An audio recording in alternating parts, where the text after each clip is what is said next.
perdamos la oportunidad. A tu lado siempre quiero estar. Y yo me tenté, no pude evitar. Llegué y la abracé, se puso a llorar. Pidiendo perdón, me miró y me besó. Y la historia de amor de nuevo empezó.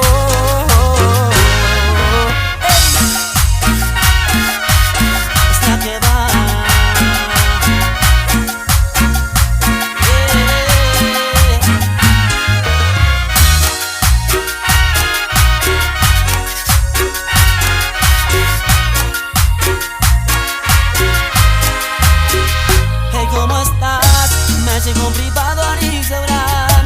Era el amor que alguna vez estuvo a mi lado, pero fue diciéndome que no me podía olvidar, que si hoy nos podíamos ver, quería estar conmigo como ayer. Y yo me tenté, no pude evitar. Llegué y la abracé, se puso a llorar.